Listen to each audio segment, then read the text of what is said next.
Paz do Senhor para todos. Amém. Antes de dar início, gostaria de estar também agradecendo aos irmãos de ontem, da rede de homens.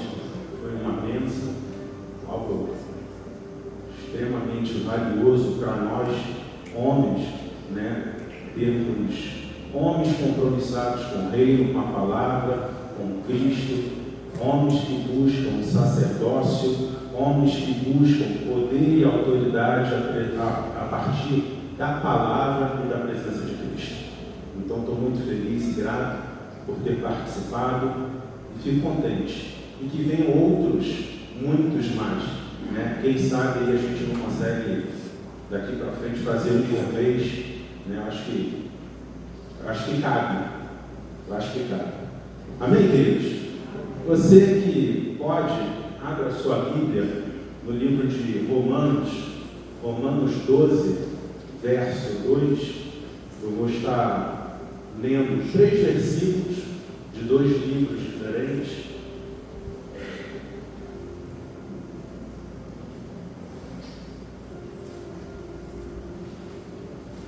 Romanos 12, 2.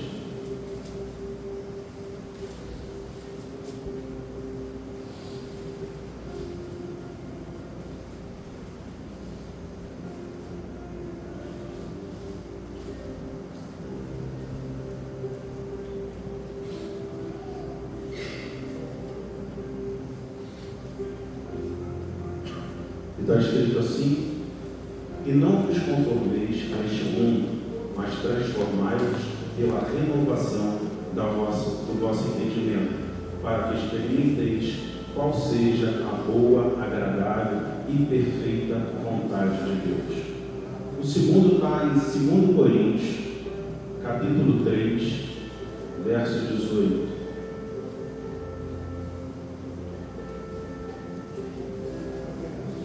Coríntios, capítulo 3, verso 18.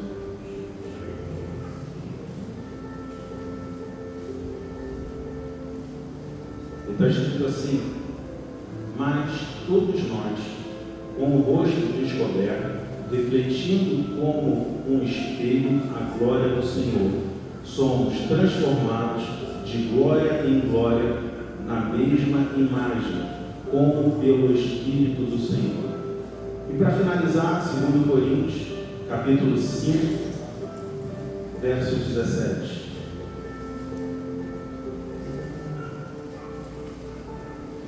Assim que, se alguém está em Cristo, nova criatura é. As coisas velhas já passaram, e eis que tudo se fez novo. Amém? Queridos, eu vou fazer algo aqui que eu não gosto, tá? Não é do meu feitio, mas eu entendo que é necessário. Isso para mim é igual injeção. Ninguém gosta, mas sempre que é necessário, sempre alguém faz. E se faz necessário nesse momento? Eu queria que você disse comigo o seguinte: conversão gera transformação. Conversão gera transformação. Tá? E por que eu estou falando isso? Primeiro, precisamos entender o processo de conversão. O que é converter? Tá? E aí eu fui buscar essa palavra no nosso dicionário e eu pude anotar os seguintes pontos. Significado de conversão: ação ou efeito de transformar, alteração de estado e condição, mudança do que ocorre em algo ou alguém. Mudança do que ocorre em algo ou alguém. E aí eu tenho como primeiro ponto, nesse processo de conversão, e eu queria estar lembrando, trazendo a nossa memória, não sei se de todos que estão aqui, mas da maioria talvez, e daqueles que ainda não, ainda vão passar por esse processo, eu creio, mas eu queria que você trouxesse a sua memória no seu dia, o dia da sua conversão, quando você se converteu, quando você ali de fato pensou e tomou a atitude de se converter. Por que eu estou falando isso? Porque no nosso processo de conversão, a gente começa a entender, vindo à igreja, ouvindo a palavra de Deus, buscando mais do Senhor, que é necessário algumas mudanças na nossa vida. Algumas coisas que antes a gente fazia, a gente começa a compreender que precisamos deixar de fazer. É isso que é conversão. É isso que é transformação. É quando você muda a sua atitude, é quando você muda o seu caráter, é quando você muda a sua fala, é quando você muda as suas vestes, é quando você muda a sua maneira de pensar, a sua maneira de agir. Isso nada mais é do que conversão. Um processo lento, porém necessário. Amém ou não amém? Estão comigo? Estão me entendendo? Passaram por isso também ou foi só eu? Amém? E isso que eu queria trazer para vocês. Porque nesse nosso processo de conversão, às vezes a gente não é ensinado, não é explicado, pelo menos nos primeiros dias não. Isso é normal, é natural que ocorra. Que qual é o maior, quer ver? Qual o maior lugar de batalha de um recém-convertido? E até mesmo de um crente já de anos. Qual é o maior local de batalha de alguém que está buscando Jesus? Será que é o seu trabalho? A sua escola? Dentro da sua casa? A comunidade que você habita? De repente é o seu bairro, a sua rua? Não.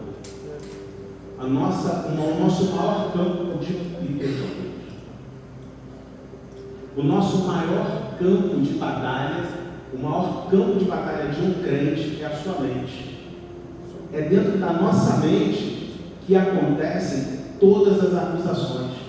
É dentro da nossa mente que ocorrem todas as condenações do maligno.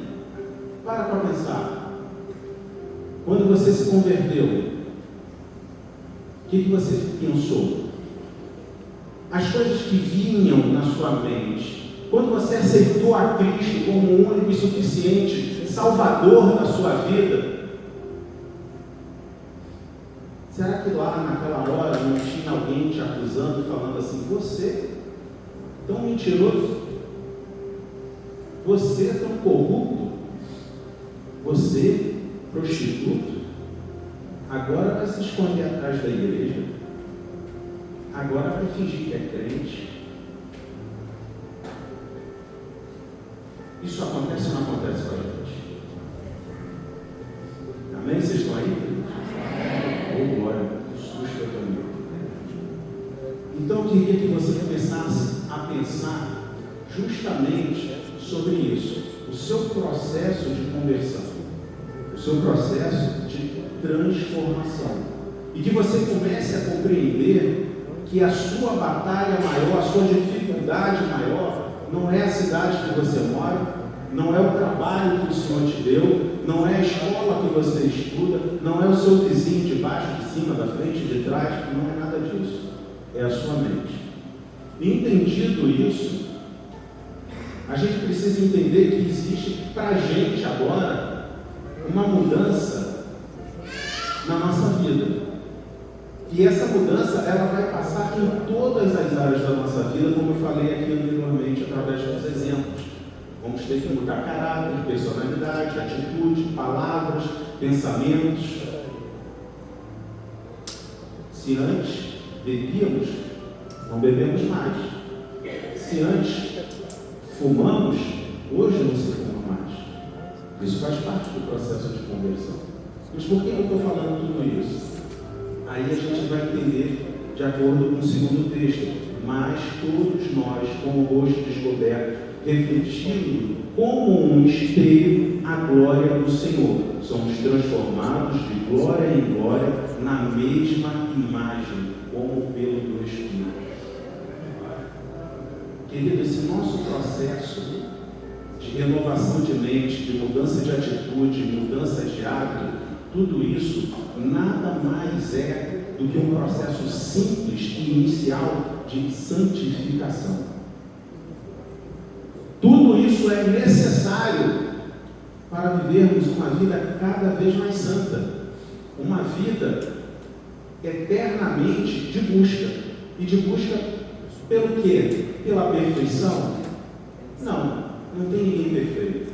Perfeito só teve um e não vai existir mais ninguém: Cristo Jesus. O que nós precisamos fazer é chegar ao mais próximo possível de Cristo. Olha o que o apóstolo Paulo fala, deixou para a igreja: sede meus imitadores, assim como eu sou de Cristo. E é o que nós temos que fazer. Temos que imitar a Cristo, imitar as boas coisas, coisas novas, a nossa nova maneira de pensar, a nossa nova maneira de agir. Temos que ser imitadores de Cristo. E para isso acontecer, só existe uma forma. Mas antes de falar qual é essa uma forma, eu quero citar o profeta Oséias, lá no seu capítulo, deixa eu ver aqui, eu anotei capítulo 4, verso 6, ou é o contrário? 6 e 4, né? É um dos dois. Depois é bom que você procura lá e você lê, e aí você vai descobrir qual que é. Lá em Oséias vai falar o seguinte: meu povo perece por falta de conhecimento. Tem algumas traduções até que vem mudando: perecer por ser destruído. Meu povo é destruído por falta de conhecimento. E por que eu estou falando isso? No nosso processo de conversão, onde nós estamos vivendo uma vida de transformação, se queremos ser transformados e chegarmos ainda mais perto de uma aparência mais próxima possível de Cristo, precisamos fazer o quê? Como ter esse entendimento? Como ter esse conhecimento? De que forma a gente consegue isso? Chegar perto da imagem de Cristo? Lendo a palavra. Só tem um modo: leitura da palavra. A palavra que nos alimenta, a palavra que nos sustenta, a palavra que nos corrige, a palavra que nos exorta, a palavra que cura, a palavra que traz transformação, a palavra que traz mudança.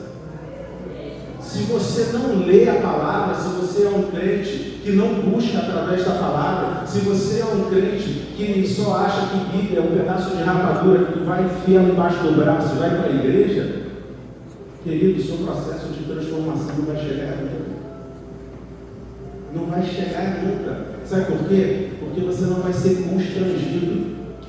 E nesse processo de constrangimento, eu quero te lembrar que toda vez que você entra por essa porta, e agora eu estou falando para aqueles que são daqui, tá? E realmente são ou querem ser daqui, você precisa entender que no seu processo de conversão e de caminhada, você não leva só o nome de Cristo. Você leva o nome da igreja. Você leva o nome da pastora. Então, quando alguém te olha lá fora, seja no seu trabalho, seja no mercado, seja na farmácia, na padaria, quando alguém olha para você, o olhar que ele precisa ter é o seguinte: ali vai um servo de Deus. Ali vai alguém que o Senhor preparou e separou para fazer a diferença na terra. Porque através da sua atitude, através do seu modo novo de vida, você está marcando as pessoas que estão ao seu redor dessa maneira.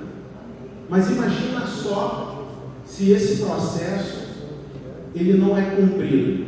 Você não lê a palavra, é um crente meia boca, raso, vem de repente, quem sabe, só aos cultos de domingo, porque quarta-feira termina tarde, e aí você tem que acordar cedo, e fica cansado, não pode vir. E aí você, esse crente meia boca, e aí chega lá fora, está na roda de amigos, está conversando, está batendo papo, está fazendo alguma coisa, e solta aquele palavrão gostoso. Aí aqueles que estão ali ao seu redor, mas você não é crente? Não é da igreja? Aí de repente passa aquela menina bacana com aquela roupinha comprida, né, a irmã do coque, Aí você, vai junto com ela. E aí quem está do teu lado, mas ele não é da igreja? Ele não é crente? E aí eu preciso lembrar você justamente isso. Porque você não está só sujando o nome da igreja, Menina Evangélica dos Olhos de Deus. Você não está só sujando o nome da pastora Edelma, que é a sua pastora, que ora por você, cuida da sua vida, que busca pela madrugada em prol da sua vida espiritual. Não, você está sujando também o nome de Cristo. Então, se eu for falar para você uma realidade que você tem hoje, depois do seu processo de conversão, é que você tem nome e sobrenome. Meu nome é Tiago, meu sobrenome, Igreja Evangélica Menina dos Olhos de Deus, Ovelha, Pastora Edelma. Filhos de Cristo. Se você não entender que o seu processo de conversão é para mudança de atitude, para mudança de hábito, você não vai compreender o que você está fazendo nessa terra, que é transformar o mundo, é andar na contramão, é sair do natural e levar tudo para o sobrenatural. Guerra não se ganha, batalha não se ganha gritando alto, falando palavrão, chamando o outro no tapa. Não, guerra se ganha em oração. Mas para orar, quem vai orar sendo convencido, não vou falar convertido, vou falar convencido, vai orar pelo seu perseguidor, por aquele que está te caluniando. Quem vai orar? Você não consegue orar às vezes nem por você, como vai orar pelo outro? Aí sabe o que ele vira? Crente 6 horas. 6 horas. Conhece crente 6 horas? 6 horas por mim? Aí 6 horas por mim, e fica pedindo a pastora, ora por mim, fazer a campanha de oração, isso e aquilo, o inimigo está se levantando. Mas até o inimigo se levanta, menos você. Porque está acomodado. Prefere ficar sentado, recebendo comidinha na boca. Vai ser mingauzinho a vida toda, uma madeirinha o tempo inteiro.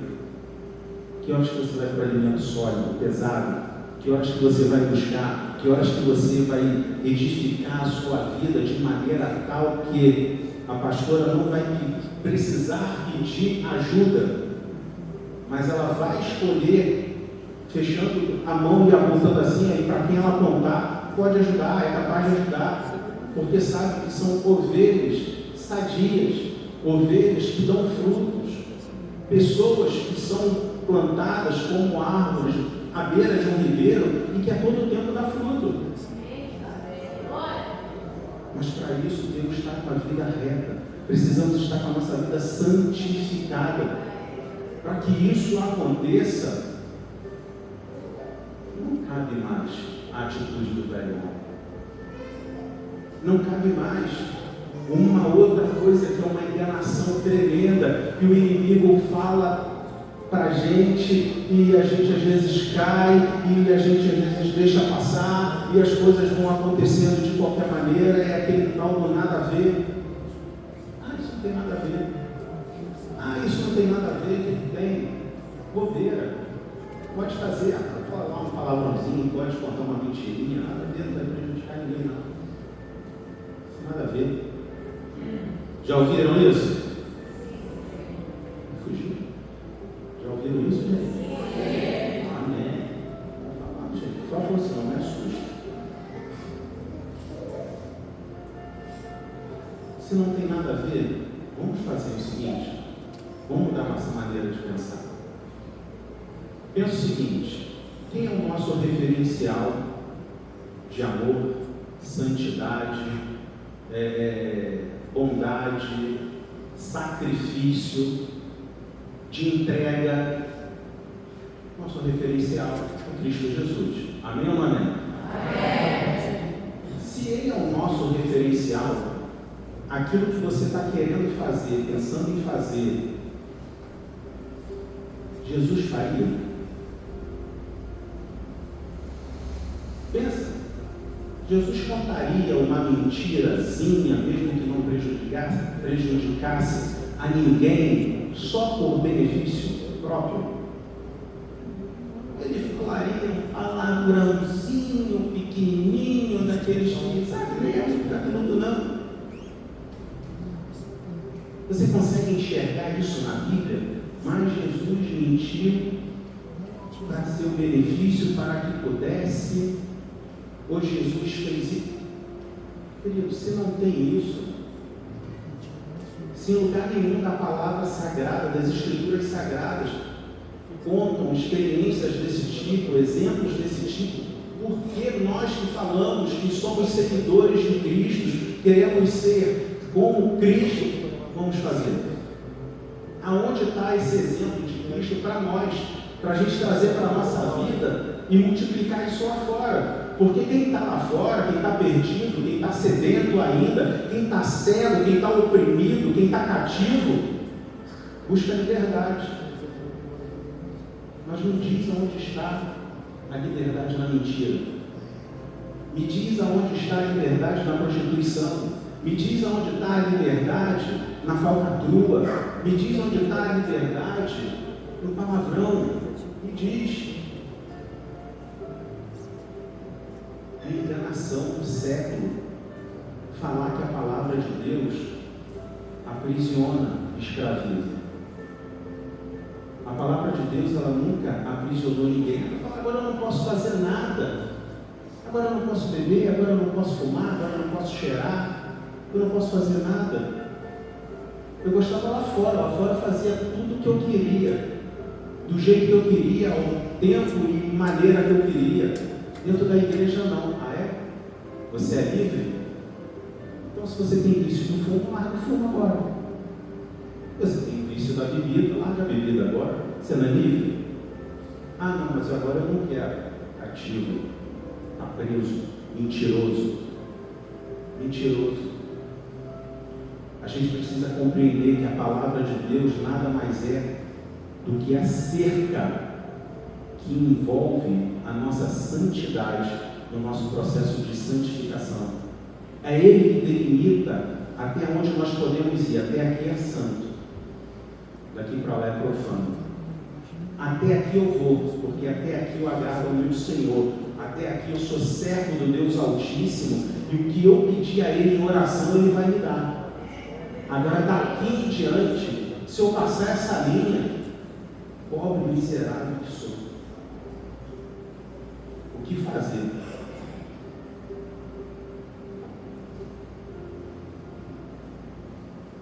E aí eu queria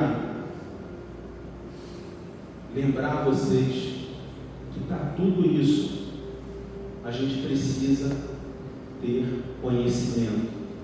E ter conhecimento é conhecer a palavra, é conhecer as escrituras, é conhecer a verdade. Não diz a palavra de Deus: conhecereis a verdade vos.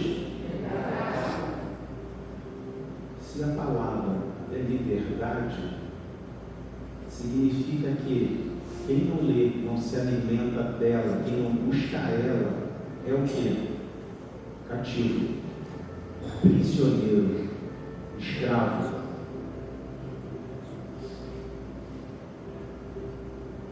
Quem você é? Alguém livre?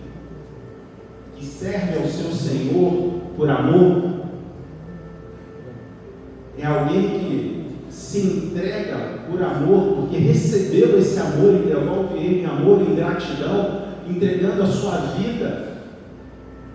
Ou você é alguém cativo? Alguém que está preso a vícios, mentiras, prostituições, avarezas, a enganações? Quem você é?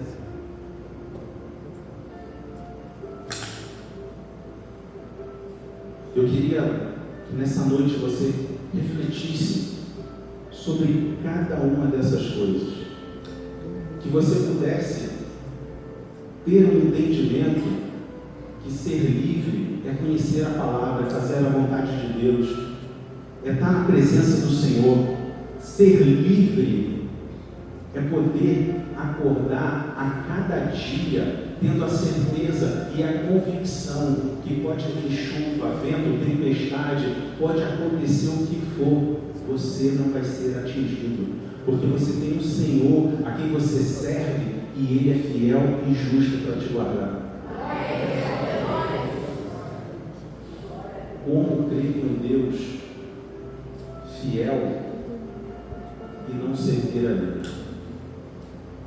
Como crer em um Deus todo-poderoso e não fazer a vontade dEle? Eu acho que para a gente é muito contraditório essas coisas, não é? Mas eu acho que é necessário a igreja se levantar em clamor, em oração, em jejum, em busca pelo conhecimento, pela palavra, porque o que nós temos que fazer não é trazer o mundo para dentro da igreja, mas é levar a igreja para o mundo, para conquistar o mundo, para transformar o mundo, para fazer um processo de transformação lá fora. E para esse processo de transformação acontecer lá fora, primeiro ele tem que acontecer aqui dentro de você. Porque se você é um referencial de Cristo nessa terra, você só consegue mudar lá fora se você já passou pelo processo de transformação aqui dentro. Agora imagina só, vou dar um exemplo aqui bem simples, para ver se você entende. Imagina só, um ex-viciado, pouco tempo que largou o vício, ainda no processo de libertação, querendo falar do amor de Deus para todos aqueles que ele conhecia na boca, seja o aviãozinho, seja o segurança da boca, seja o traficante, seja o dono da boca, seja outros usuários, assim como ele um dia foi. Se ele ainda chega lá fraco, sem muito conhecimento, sem muita experiência, sem maturidade e até mesmo sem a permissão de Deus, e chega lá querendo evangelizar, você acha que vai ser mais fácil ele evangelizar a boca ou a boca evangelizar ele de novo? Você acha que é muito mais fácil ele trazer 2, 3, 4 usuários, um homem daqui lá com um fuzil na mão para dentro da igreja, ou ele fica lá com um fuzil na mão também? Sabe por que isso? Ele ainda não está cheio de Espírito. Ele não está totalmente liberto. Ah, Tiago, mas demora, é um processo longo, lento. E deixa eu te falar uma coisa. Não é só longo e lento, não.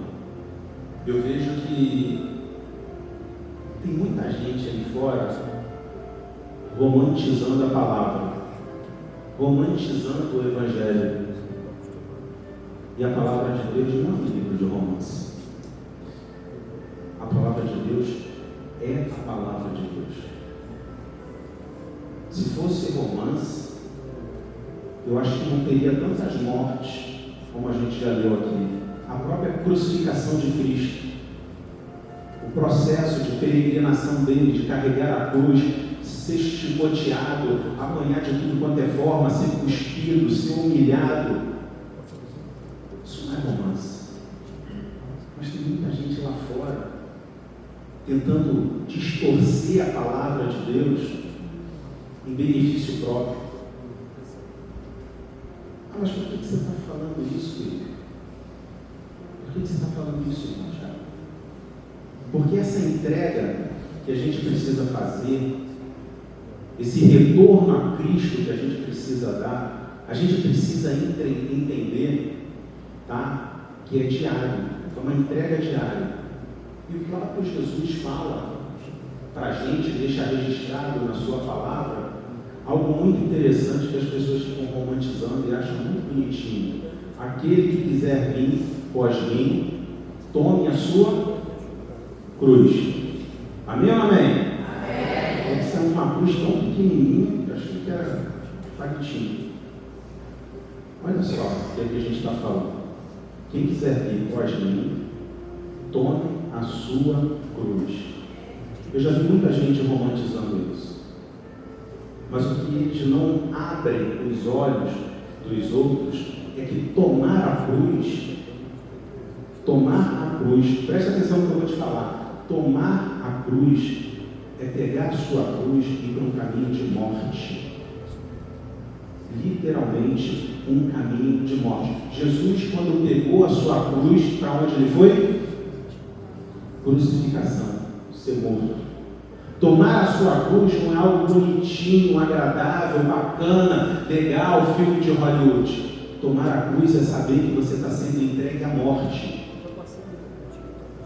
Mas eu quero, nessa noite, diante desse rebanho de coragem, diante desse rebanho de homens e mulheres que são ousados, que não têm medo, porque conhecem e sabem o Senhor que serve, dizer para vocês: tome sua cruz, negue-se a si mesmo, porque é isso que temos que fazer. É todo dia falar não para a vontade da nossa carne, é todo dia falar não para uma oportunidade, mas é uma oportunidade que vem do diabo, não vem de Deus. É todo dia ter que levantar, sabendo que vai ter, que nem dizem lá fora, mais um leão para matar. É todo dia. Todo dia negue-se a si mesmo. Todo dia pega a sua cruz, carrega a sua cruz. Querido, eu costumo dizer que fome dá todo dia. E oportunidade para coisa boa e para coisa ruim também. Agora, se você não negar a si mesmo, se você não abrir os seus olhos, se você não se esforçar, se empenhar, se dedicar a uma causa vencida, porque Deus não entra numa batalha para perder. Ele já entra e já te garante a vitória. Então, se ele já entra te garantindo a vitória, por que você vai desistir? Por que motivo você vai jogar a toalha? Se ele já te garante a vitória, querido, é só mais um dia, é só mais uma vez, às vezes é só mais um não que você precisa dar. Resistir ao diabo e ele fugirá de nós. Às vezes o resistir ao diabo não é você ficar perto dele, batendo boca com ele, não. Simplesmente resistir ao diabo, às vezes é você virar as costas e sair de perto. Se está acontecendo algo que está te afrontando diretamente, você é uma pessoa explosiva, pavio curto, para não falar besteira, para não fazer besteira, fala: você está certo, vira e sai. Vai para longe. Cara, as coisas do reino são tão simples que a gente complica. Se você vira e sai, você evitou uma discussão, você evitou um problema. E olha o que a palavra nos alerta a respeito de evitar algumas coisas. A própria palavra diz: se um olho te faz pecar, é melhor arrancar ele e ir com um olho a menos para o céu do que ir com os dois para o inferno. O que é isso? Se não evitar problema. Se uma mão te faz roubar, corta ela fora. Abre mão dela, melhor você ir maneta para o céu. Chega lá no céu, faltando uma mão, um braço, matou no céu. Do que está no inferno com as duas. E aí eu pergunto: por que a gente complica tanto aquilo que é fácil? É um processo de transformação diário em nós. Em nós. Não está falando para eu fazer no Salomão, para eu fazer na Thaísa, para eu fazer na pastora, para eu fazer no irmão Tiago. Não. Eu tenho que fazer em mim. Sou eu comigo. Sou eu comigo mesmo. A transformação ela começa em mim. Agora deixa eu te alertar também de uma coisa. Da falsa transformação. Qual é essa falsa transformação? Você já viu aquela pessoa que cometeu alguns erros e por algum motivo foi penalizado, de repente até absolvido ou perdoado, e ele fica sempre ali à volta das pessoas falando assim: ah, eu mudei, eu mudei, não, agora eu mudei. Tu já viu pessoas assim? Parece que ela quer impor aquela situação de mudança. goela abaixo, fala assim, pô, ele está falando que ele mudou, acho que ele mudou. Por quê? Por que ele mudou? Não, porque ele falou que ele mudou. Isso para mim é imposição de vontade e desejo. Porque quem muda de verdade não precisa dizer que mudou. A sua atitude vai mostrar que você mudou. A sua atitude vai mostrar que você mudou. Aí deixa eu te falar uma frase que uma vez eu aprendi e ela marcou assim muito a minha vida. Eu acho ela interessante demais para esse momento. Ela diz o seguinte: aquilo que eu faço fala tão alto que aquilo que eu digo ninguém escuta. Presta atenção, aquilo que eu faço fala tão alto que aquilo que eu digo ninguém escuta. Querido, não adianta você virar para mim, chegar aqui e falar eu mudei, se a sua atitude continua sendo a mesma, eu estou vendo que você não mudou, foi nada. Eu vou virar e falar assim, tu é só um charlatão a mais, é só um mentiroso a mais, é só um corrupto a mais. Só que está tentando se enganar, porque não está me enganando, eu estou vendo na sua atitude.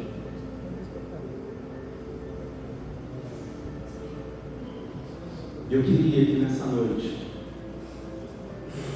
a gente pudesse ter essa consciência que se realmente eu quero ganhar a minha família, se realmente eu quero ganhar as pessoas que trabalham comigo, se realmente eu quero ganhar as pessoas que estudam comigo, se realmente eu quero ganhar o meu vizinho para Cristo, se realmente eu quero ser um referencial de Deus nessa terra, por onde eu passar, aonde eu for plantado, as pessoas precisam ver a mudança em mim. Em mim.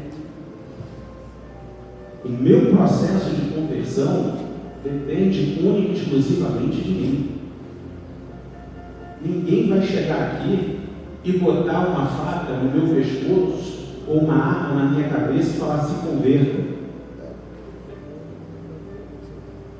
E dá certo. Porque tem gente que com medo que pode até falar, tá bom, me converti, mas deu certo.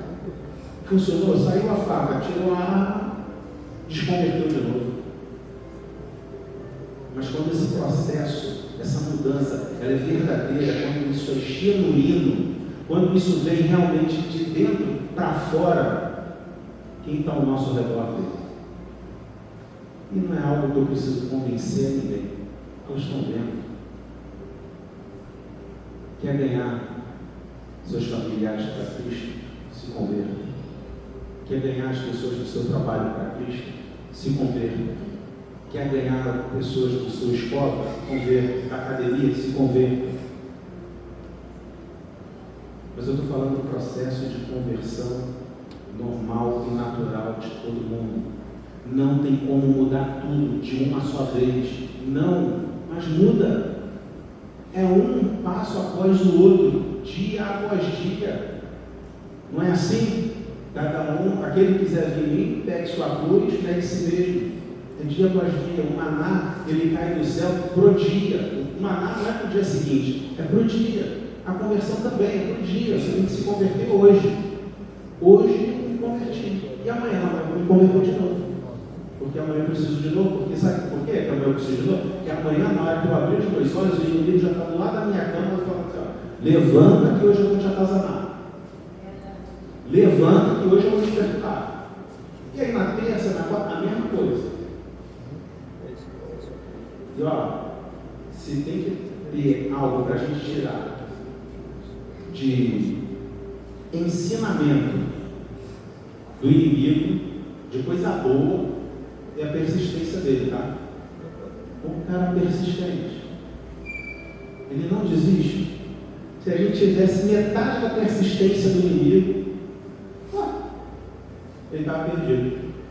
Porque todo dia, sabendo que você serve a um Deus poderoso, sabendo que você já entra mais do que vencedor na batalha, sabendo que você pode orar, clamar a Deus, chorar, jejuar, fazer tantas coisas, tantos instrumentos, tantas armas para combater, mesmo assim ele está lá na tua porta, todo dia, do lado da tua cama, todo dia, querendo te atazanar. Ele não desiste. Seja mais teimoso que ele, então. Já acorda falando assim, ô cão imundo, teu problema acabou de acordar. Aquele que atazana a tua vida, não é você a minha, não. Aquele que atazana a tua vida acabou de acordar. Porque eu sou o problema da tua vida, meu Satanás. Tem que acordar assim, querido. Sabendo que você é mais do que vencedor em Cristo Jesus. Que Ele te cobriu de poder, glória, graça, autoridade, unção para vencer o mundo. E só tendo esse conhecimento através da palavra que isso é possível. Eu queria, nessa noite, pastor, a senhora me permite usar os seus discípulos? Os discípulos da pastora, por favor. Vamos estar aqui. Pastora, também a senhora, se a senhora puder. Eu queria estar convidando vocês. Você que quer passar por esse processo de transformação, de conversão de uma maneira verdadeira, genuína. E eu queria fazer isso, não para dizer que somos melhores ou que somos piores, mas para que você pudesse entender e compreender que essas pessoas que estão aqui são pessoas como você, mas elas só tomaram um posicionamento na vida, o posicionamento de obedecer, de insistir, de persistir, de buscar uma vida verdadeiramente santificada. E por isso que foram separadas, selecionadas para a honra e glória de Deus. Eu queria que você se colocasse de pé, você que sentiu no seu coração, tem um desejo, vem aqui na frente, deixa a gente orar por você, orar pelas suas dificuldades, orar pelas suas perseguições, orar por aquilo que você tem de mais difícil. Amém? Grupo de louvor.